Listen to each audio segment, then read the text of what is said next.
Good evening. Welcome to our third webinar this week from Ancestry.com. My name is Kathy Cortez, and I'm going to be speaking to you tonight about using Ancestry.com to follow British roots from the UK to America. I've been doing genealogy for 25 years, professionally for 9 years, and for the past year and a half I was the UK and Ireland team lead for ProGenealogists. ProGenealogists is the professional research firm for Ancestry.com. We do the research for the television show Who Do You Think You Are? And if you click the Hire an Expert button on Ancestry.com, that will come to us and we'll do your research for you. But tonight we're going to talk about how to do the research for yourself on Ancestry.com. We're going to start with a little bit of history of immigration from Britain to America. And there are many groups that came from England and Scotland and Wales to America starting about 1606, 1607, 1608, 1609 was the beginnings of Jamestown and that. But we're going to talk about the Pilgrims from Jamestown to the pre-colonial era, which is about 1720, 1730, depending on who you ask. This early history is fairly well known and well documented.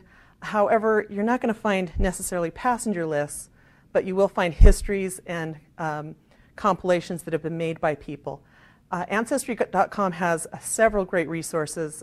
First of all, the Great Migration begins, the fantastic compilation by Robert Charles Anderson, Immigrants to New England, 1620 to 1633. We had a few people ask about, how do I find my immigrant ancestor in this early period? And this is a great resource, and we'll look at that later. Another one is Child Apprentices in America from Christ Hospital, London, covering a broad span from 1617 to 1778. And you might think, how on earth would I research this? But we're going to talk about how to figure out if your ancestors in any one of these databases. So tonight we're going to cover basics of genealogical research. We're going to do a little case study, and we'll answer a few questions at the end. One of my favorite ways to search is using the card catalog on Ancestry.com. And let's say you want to search in the Pilgrim era. All you type in is something like Mayflower, and you're going to get any number of records related to the Mayflower Pilgrims and their descendants. So you can search on keyword or title. Title's a little tricky in that you have to know sort of the exact title. So I generally stick with a keyword search. That's one of my favorite ways to search on Ancestry.com. And hopefully we can get out of this.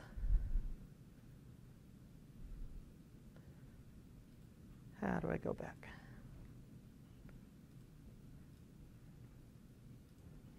Oh.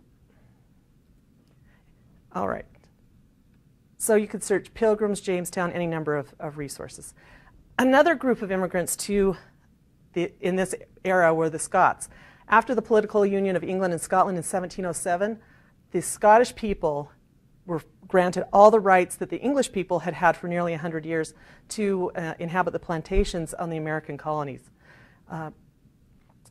For 100 years, the English had had this right to themselves, but there's a number of great Scottish resources on Ancestry.com that can lead you to find your Scottish ancestors in this early period. We won't go into these, but they're listed here and you can check them out. Now, when we think of transportation for crimes, we tend to think of criminals from England being transported to Australia, but there were a number of transportation ships that came into the United States, and that's another avenue to see how your ancestor got into America.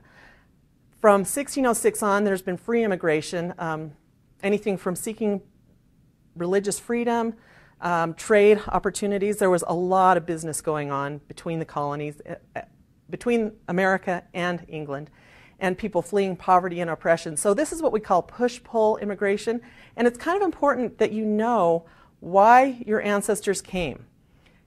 Were they pushed or were they pulled? And this can help you figure out what ship they might have been on and why they came.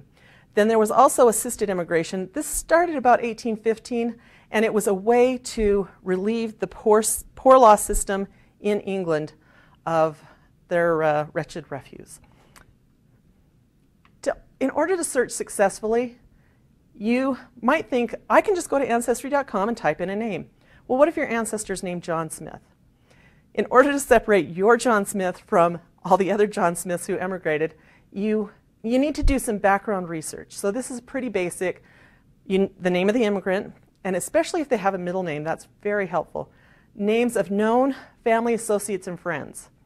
So why would you need to know that? It helps to put your ancestor in context. Let's say that they had a friend named Darius McGillicuddy. So then they have, that's a person that you can trace more easily than John Smith, and hopefully find your John Smith with that person with an unusual name. The date of immigration is pretty important, but I was just doing client research this week, and the client's ancestor reported 4 different immigration years over a 20-year time span. So, and that's reported in the census. The name of the ship is helpful. Then you can actually go straight to the passenger lists and look line by line if you can't find them in an index. Again, we'll talk about their reason for leaving, where they pushed or pulled, and their previous residence in England, Scotland, or Wales. And the way that you can generally find this is by searching the censuses on Ancestry.com, which is a really invaluable resource. Oh.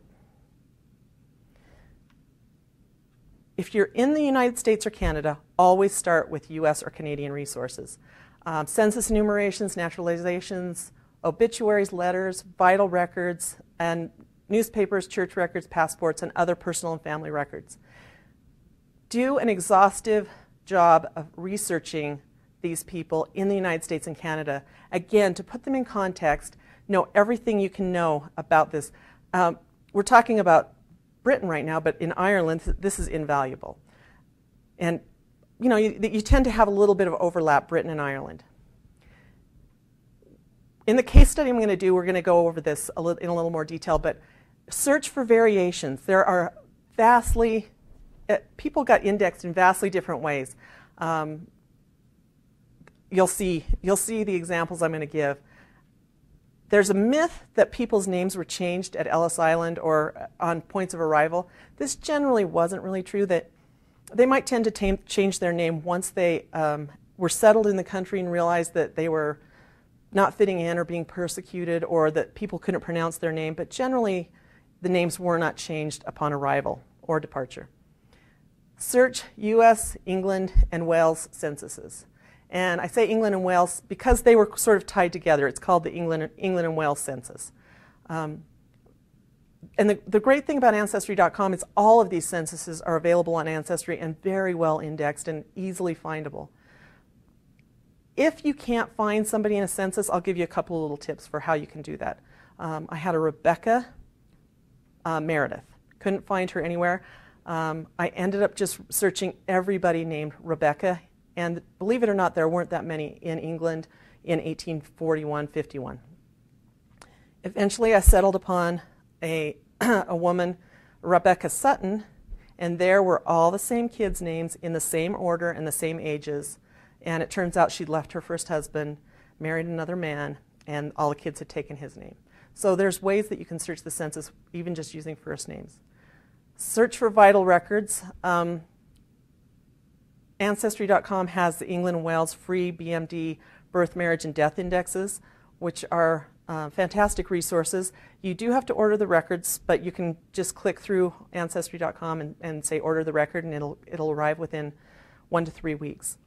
And again, search for known associates. In the case study I'm going to show you, the traveling partners were what made the difference in researching this guy. Here are some of my favorite databases for immigration on Ancestry.com. The UK Outward Passenger List, this is a kind of a newer database, and it was just updated again yesterday. So the first passenger list out of England started in 1890. So before 1890, there were no passenger lists. The incoming passenger lists, you might say, well, we're talking about immigration from the UK to America. However, people came and went. And again, we'll see an example of that. And people passed through England on their way from Scandinavia, Germany, France, so you might find your ancestor there. The UK and Ireland Masters and Mate certificates is a little more specific, but if you know that your ancestor was the captain of a ship, you might find him there. England alien arrivals, these are pretty limited dates again, but these are aliens from Europe, and you never know who you'll find. The list of immigrants from England to America, which spans 1682 to 1759, that's a very broad number of years, and it contains a lot of records. So it's a fantastic resource. And this is just a sampling of what's available. Check the card catalog and you'll find more. So we're going to talk about a case study, but I'm going to tell you the methodology. Start with the most recent thing that you know and work back in time. So in this case, we're going to start with this guy's death. Look for name variations. Use a variety of records to get the full story. And in this case, this research only relied on passenger list, vital records, US and England censuses, and all of this was found on Ancestry.com. I have been working on this for 20 years, but Ancestry.com ended up being the key to solving a couple of really sticky problems that I just couldn't get past using regular records. So William George Vandersloot was born in 1865, and the family tradition was that he immigrated from Truro in Cornwall, England, to the U.S. at the age of 15 with his father, James. Supposedly, his father was employed as a miner and died 2 years after arriving, and the story was that a load of ore was dumped down what was supposed to be an empty mine shaft, only he was at the bottom of it. So, I know, dire story, but family tradition is not always right. I spent 5 years on a wild goose chase based on the years that I was given. When I threw out what I knew and started from scratch, I was able to find all the details. So before that, I did find that William died in 1930 of silicosis or miner's consumption in Eureka, Utah. And so he died in February 1930, so he wasn't enumerated in the 1930 census. I went back to the 1920 census, but his death certificate gave the names of his parents, which I already knew, but it would have helped solidify research in England if I'd needed that. In 1920, he indicated on the census that he immigrated in 1878, which would have made him about 13, 14 years old. And it said that he had submitted, it said PA, which means he had submitted his first papers and had not yet naturalized, was not a citizen. I've looked and looked for the 1878 passenger list, and I haven't found it. So I'm a professional genealogist. Sometimes things can't be found. However, I question whether he actually did immigrate at that time. So having not found the 1878, I kept looking, and I eventually found this passenger list where he was indexed as Vandersbree instead of Vandersloot. And I found this by just doing a wildcard search on Ancestry, where I typed in the VANDERS and a star above the 8. This confirmed that I had the right person because he's traveling with his father and two men named George Yelland and Marshall Yelland. It just so happens that one of his sisters married a man named George Yelland and another sister married a man named Marshall Yelland. So I know I have the right people. I knew from a family record that James Vandersloot had died in 1887. And this came years later from a connection I made through one of the Ancestry.com communities. However, I could never find his death. And I spent once or twice a week looking here and there. Finally, on Christmas Day, 2012, just did a search on Ancestry, did the usual wildcard search, and his death magically appeared. And all we see is an index, and I was able to go look at the microfilm, but it told me that he died in Norway, Menominee County, Michigan. I had no idea that they'd ever been in Michigan. I was searching the Michigan vital records because a lot of Cornish miners were in the Upper Peninsula of Michigan, and so it was just a hunch. That was a huge moment to make that connection. So his father did die about 2 years after, so, which makes me think the 1878 year is just wrong. So I then find that William is in the 1891 England census.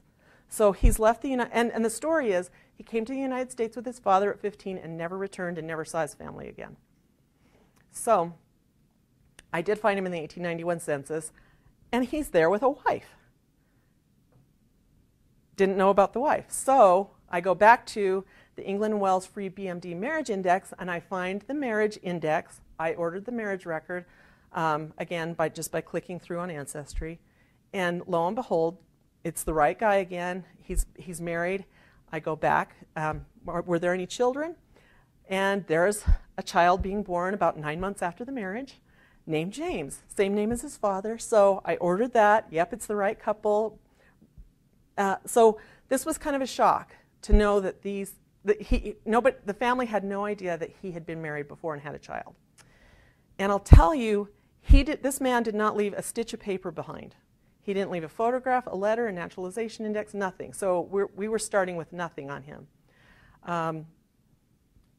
We then found that he immigrated again back to the United States from England in 1893. So his son would have been 2.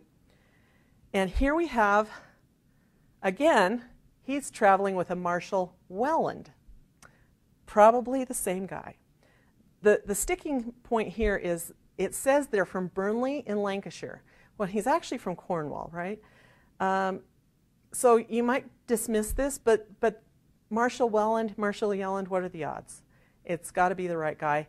And we'll find out later. Notice one of these names here, Sam Prynne. He immigrated with that guy previously. So why was he in Burnley, Lancashire? I don't know. Cornwall's known for metal mining, underground metal mining. Burnley, Lancashire is known for above ground coal mining. Desperate times, desperate measures, I don't know. He also reported that he was only 21 years old here when he was actually about 29. So I don't know if he was bucking for lower fare, but it's definitely the right guy. I'll back up for 1 second. I looked for him in the 1900 U.S. Census because he immigrated in 1893, and this was before Ancestry.com, and I spent dozens of hours looking at the Soundex microfilm, and then for all 50 states. Didn't find him in any of the Soundex. It took days and days and hours and hours. So once Ancestry.com, the censuses came online, I still couldn't find him in 1900, and I couldn't find him in the 1901 England census, and I found out why. He immigrated January 19th. He arrived 1901. So he just missed the 1900 U.S. Census, and he left before the 1901 England Census. So that's another one of those, an example of what can happen and why you can't find your guy. Here he's immigrating with Charles Bennett, and he says he's from St. Stephen's, which is St. Stephen's in Brannell, which is in Cornwall. And I happen to know that his sister and his mother did live there for a number of years. And so, again, we can assume it's the same guy. And in this, he says he's going to Leadville, Colorado, and he says he was last in the United States in 1896 in Colorado. So, again, this is another clue telling us where this guy was, and just invaluable information. So I had no idea that he was ever in Michigan or Colorado. And in the 1893 census, it says he's going to Pittsburgh. I don't know if he ever spent time in Pittsburgh or not. So this is a little timeline just to give you an idea. He's 1865, he's born. And this is another important clue. He said he was from Truro. Truro is the big town, and he was actually from Paranzabulo, which is 6 miles away. So this is a thing that we do. Don't believe that your ancestor was from San Francisco. They might have been from Redwood City. This is something that we all do. We all name the big town because it's easier. In 1878, he reportedly immigrated, but we haven't found the passenger list. In 1884, he actually did immigrate with his father and his two brothers-in-laws. 1887, his father dies. 1891, he's enumerated back in England. 1891, with a new wife and his mother. 1891, his son is born. 1893, he heads back to the United States, to Pittsburgh, supposedly. 1896, he goes back to England. And 1900, 1901, not enumerated in either census. And in 1901, immigrates again to Leadville, Colorado. In 1910, he was enumerated in the teeny tiny mining town of Frisco, Utah, which is now a ghost town. In 1911, in Frisco, he married Mary Ellen Robinson, a widow with 7 children. And at the age of 47, she gave birth to his only daughter, Wanda. In 1920, he's enumerated as a metal miner in Eureka. In 1930, he dies of silicosis. So this is a really great example of a poor miner who came and went to England 3 times. In all of those census enumerations, his name was spelled, I'll leave off the V-A-N-D-E-R. It was spelled L-U-Z-S, B-R-Y-E, S-L-U-Z-E, but never S-L-U-Y-S in any of those records. And a lot of times with our clients, we say, they always spelled their name this one exact way. And I'll tell you, until about the 1920s, there really was no such thing as standardized spelling for anything. I mean, even common words were spelled various ways. But for surnames, there was just no standardized spelling. So if you kind of throw that notion out the window, you'll have a lot more success in your research. To sum all of this up, we use census records, vital records, and passenger lists only to piece this guy's life together. He didn't leave a will. He probably didn't have naturalization papers. There were no newspaper articles about him that I've been able to find yet. And the family records, and there were no family records to use, and the family tradition had to be thrown out the window. We used both U.S. and England census records, which proved invaluable in finding the details of this guy's life. So immigration records are more accessible than ever, and really, I wish you good luck in, and I'm going to answer a few of your questions now. Now, people emailed in some questions, and I took a number of them, and I thought about them ahead of time. But I'm going to, there were a few questions that were very general, and so if there's no name, it's because 10 people emailed about the same thing. So this one's from Wilma Jean Kinsey. My Willette family left Glasgow in 1880. I only find people of that name leaving from Liverpool, not Scotland. But didn't people immigrate from Greenock? And Greenock is a suburb of Glasgow. First of all, don't make any assumptions about your ancestors' motives. And there are all kinds of reasons why people might not have immigrated from Glasgow, even though they lived there. Liverpool might have just had more ships going, cheaper fares. There are all kinds of reasons that and the important thing to remember when you're doing historical research is don't assign motives to your ancestors and don't judge why they did what they did. We don't live in their time, and so we don't. It's hard to judge when we can't walk in their footsteps. So there's all kinds of reasons why they might have left from Liverpool. After 1865, Scottish passenger lists are fairly good and fairly comprehensive. So if they left in 1880 and they're not on the Scottish passenger lists, they might have left from Liverpool. Many Scottish people ended up in the Lancashire area, which is the county, the Shire where Liverpool is, and they went there to work in the textile mills and in mining. It was the industrial age, and there were a lot of jobs. And people in Scotland tended to be pretty poverty-stricken, and the industries weren't as good. If it's possible, I would trace the Willettes you found in the Liverpool passenger lists forward in time, or even backwards in time, just to see if they're your people. Don't just dismiss them. Donna Collinsworth-Starkey writes, I've been trying to find parents of Nathan Wellborn Collinsworth, born 1804 to 1806 in North Carolina, died 1870 in Georgia. He would be my great-great-grandfather. 5 brothers supposedly came over from Nottinghamshire, England in 1642, but everywhere I look, I come up with parents unknown for Nathan Sr. How can that be? How can someone's parents be unknown? Easy. The records were either destroyed, not created. Many early immigrants simply just can't be traced back. And 1642 is kind of a pivotal era.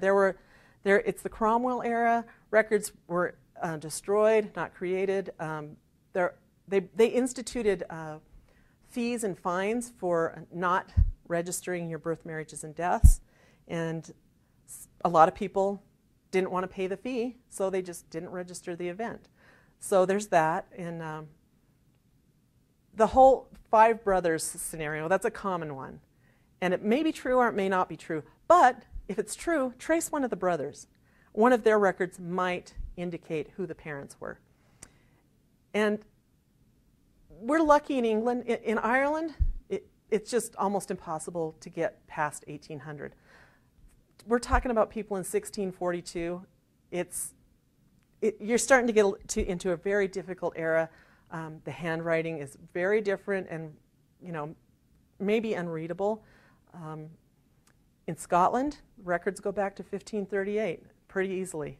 Well, you still have to read the handwriting, but it just depends on the area and the era.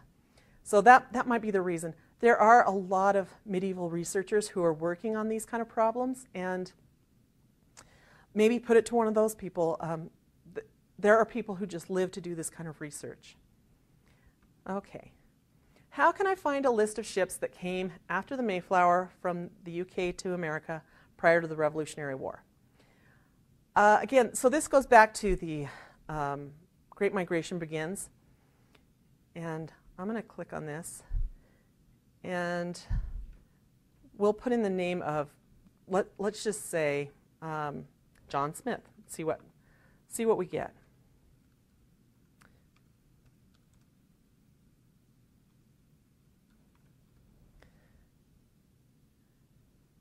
So it starts at the beginning because there's no John Smith. But this just tells you, this is a pretty detailed sort of genealogy. We start with William Almy.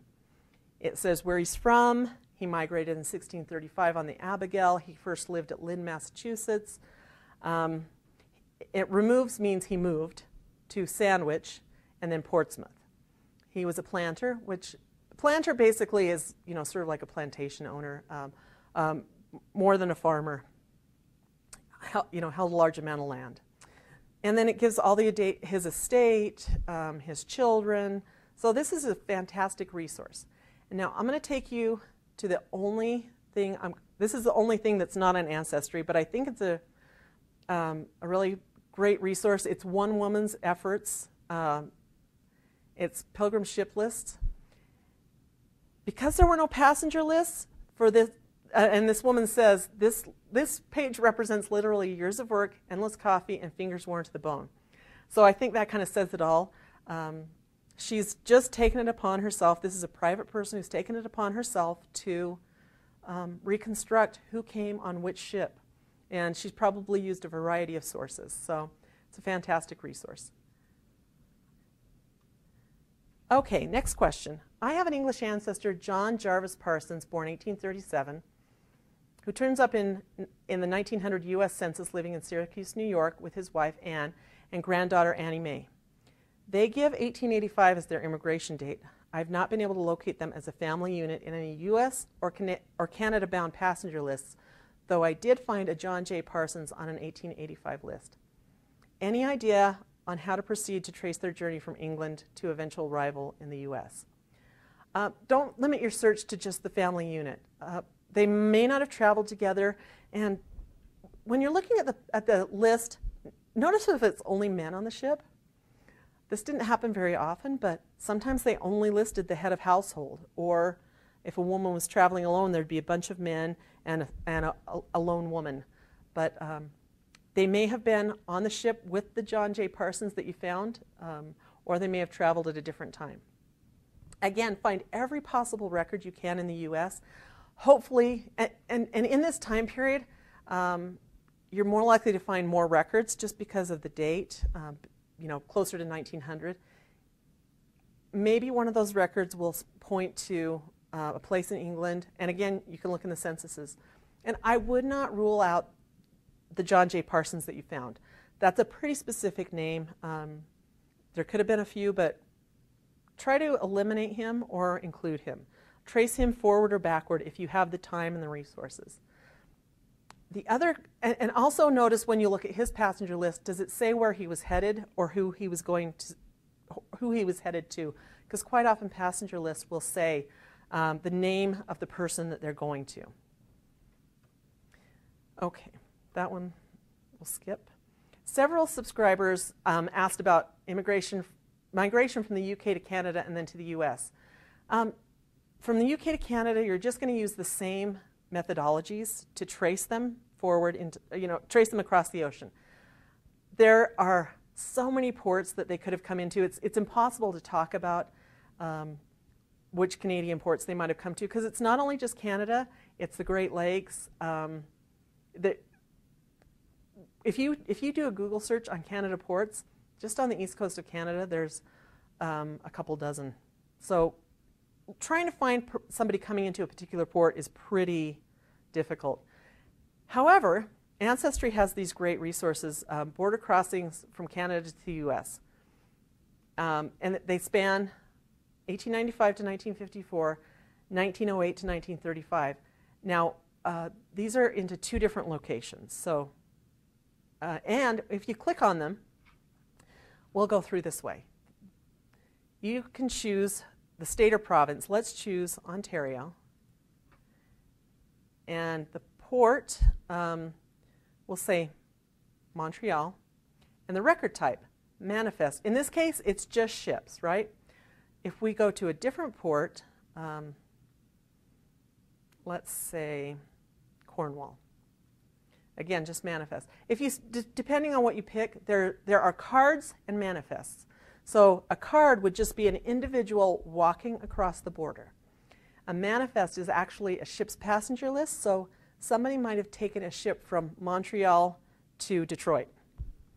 And there's a whole different record group called Detroit Border Crossing. So, and then there's St. Albans, Vermont Border Crossing. So there's just a plethora of resources that you can look at from Canada to the US.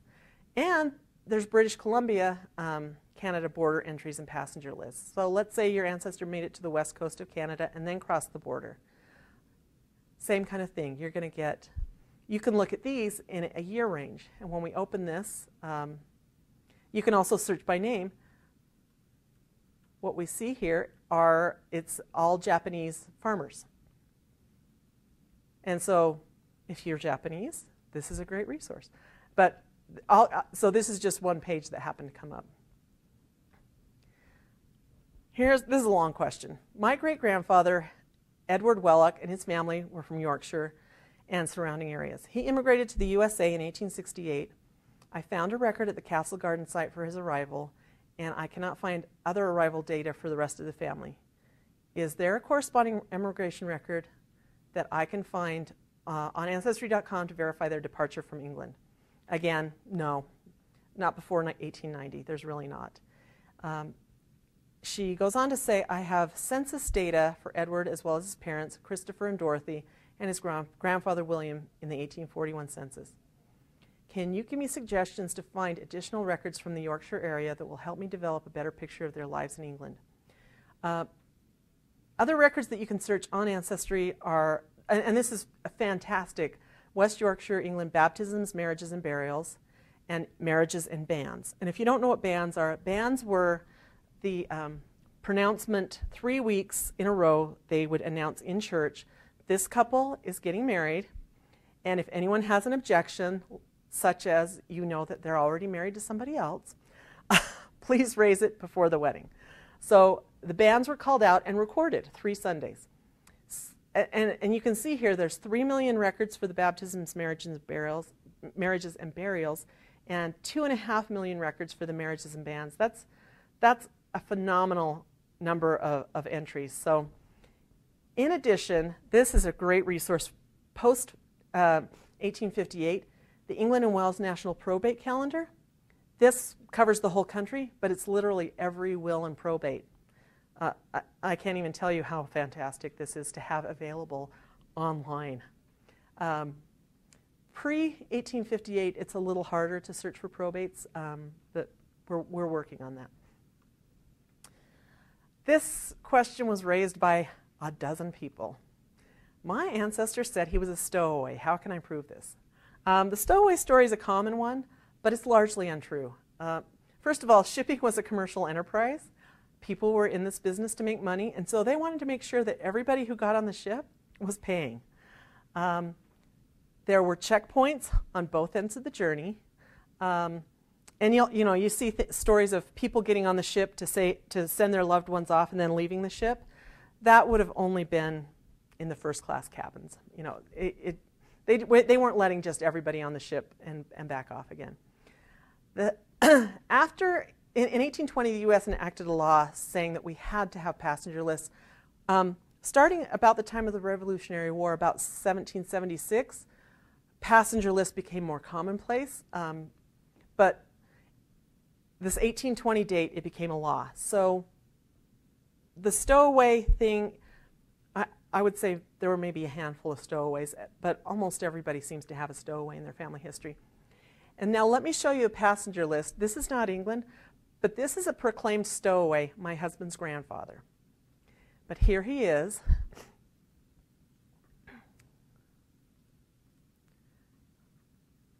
Let's see.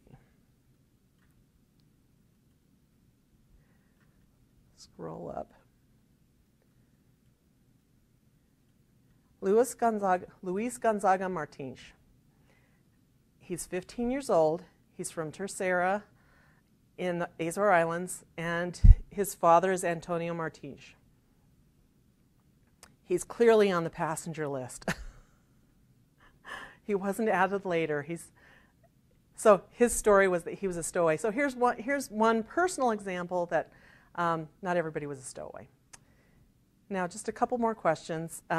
I've hit a brick wall in my research. My earliest ancestor in the U.S. was born in 1803 in New Jersey. It is believed that his parents came from England, but as to date, I have not found anything. The name of my ancestor is Samuel Perry. His parents were thought to be Samuel and Mary. Is it possible to locate them in UK records? Again, you have to do exhaustive research in the U.S. If you're starting with the supposition they may have been from England, there's not a whole lot of hope of finding the right people. Especially unless you're in the census era, which is 1841 and onwards, and Samuel's a child, but which clearly he would not be. He would be 38 years old by the time of the 1841 census. Try to find any reference in U.S. records to a place. Again, research the family. Immigrants, especially in this early era, this is, like between the Revolutionary War and the War of 1812, people were not running off by themselves. Yes, there were some, but most people tended to travel with people they knew. As you could see from the example earlier, William Vandersloot, he always immigrated with somebody he knew.